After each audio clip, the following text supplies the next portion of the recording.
سلام. ساینایی به اون مراجعه کرده که انگشتی اون به صدا در اومدن به خاطر بد بودن روغن. کیفیت روغن خوب نبوده، این انگشتی ها به صدا در اومده. ماشین 1402 و با این موتور که این صدا را داره. صدای موتور معلومه که انگشتی ها صدای زیادی داره. بریم باز کنیم و شروع به باز کردن کنیم و انگشتی های اونا ببینیم کدومش خراب شده برای تعویض. برای باز کردن و تعویض انگشتی های این موتور از هواکش شروع میکنیم. برای باز کردن به این صورت میکشیم بالای که پیچی داره که با بوکس 10 بازش میکنیم. کامل هواکش رو بیرون میکشیم.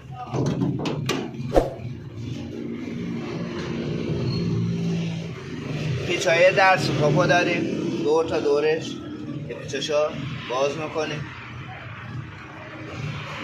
برای باز کردن در سوپاپ از یک بوکس 10 و دست گردون استفاده میکنیم. پیچاشو کاملا باز میکنیم.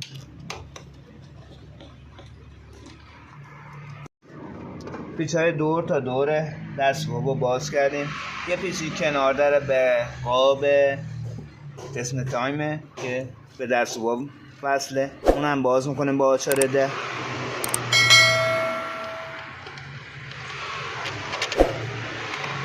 یه دونه بخار روغن داره این کنار، بسش با هم بردست آزاد میکنیم و در سوباب کاملا آزاد شد. بیرونش میکشیم.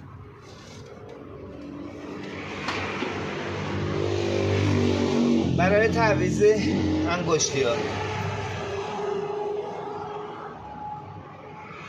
پیچ ها را کاملا باید باز کنیم. این پیچ اینجا داره و 10 تا پیچ هم دور تا دوره که باید برداریم و ببینیم کدوم این انگشتی ها خالی کرده. به خاطر خوب نبودن روغن انگشتی ها خالی کرده و خراب شد. بریم برای باز کردن انگشتی ها و ببینیم کدومشون خراب شده. پیچ های انگشتی ها با بوکس 10 و دست گردو کاملا بازشون میکنیم. هر 10 تا پیچ ها باز میکنیم.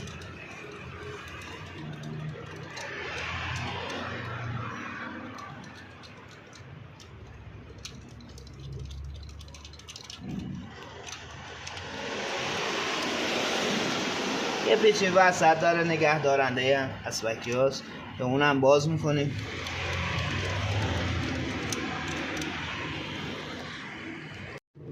کوئل دوبرا 3 تا پیچ داره. 3 تا پیچش رو کنه، یکی اینجا 2 تا دونه این سمتش هست.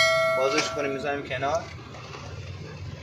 سوکت سنسور میکروفون بیرون میکشیم. پیچای دور تا دور که اسبک رو نگهداری میکنه کاملا بازشون میکنیم با بوکس 10 که ما از قبل بازشون کردیم. پیچا رو بیرون میکشیم. هنگام باز کردن خودرو حتما بذارید سرد شه بعد باز کنید چون زودی جاشون هرز میشه. از سرد بودن موتور کاملا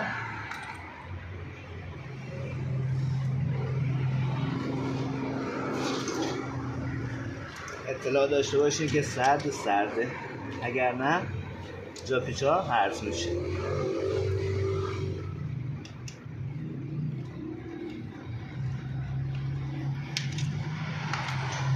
پیچا رو بیرون میکشیم.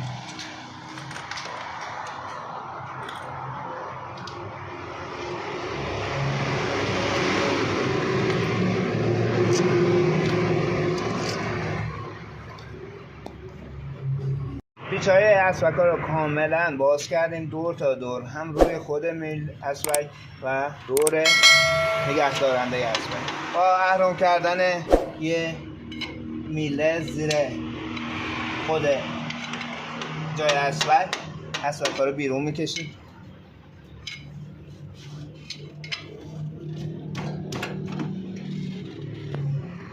اهرم کردیم میل انگشتی ها کاملا آزاد شد، بیرونش میکشیم.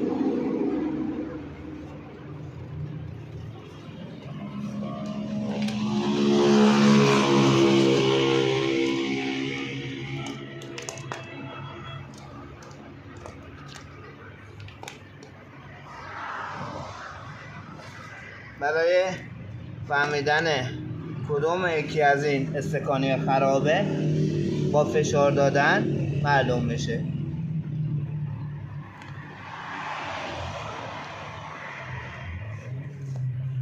ما استکانی ها رو از جا بیرون کشیدیم. علامه خرابی این نباید به این شکل آینا بالاشه و اورنگ دورش هم کاملا نابود شده. 5 تا عدد از این استکانی ها خراب شده. ما 3 تاشون سالم بود زدیم جا، 1 2 3 تا قدیمیش سالم بود زدیم جا. 5 تای دیگه شو کاملا عوض میکنیم، طرف اورنگ دار داخل بره. یه دونه پولک هم دارد که آخر پشت این استکانه قرار میگیره، حتما قرارش بدیم. پولک رو قرار میدیم.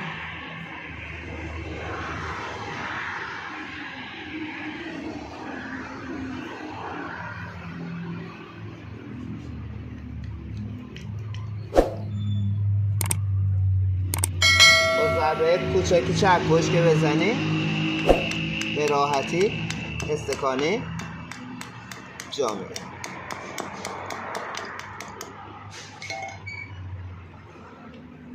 بعدی ها پولکیشو قرار میدیم، روغن کاریش میکنیم و باز میزنیم ایش سرش، طرف اورنگ دار داخل. بعدیش هم پولکیشو قرار میدیم،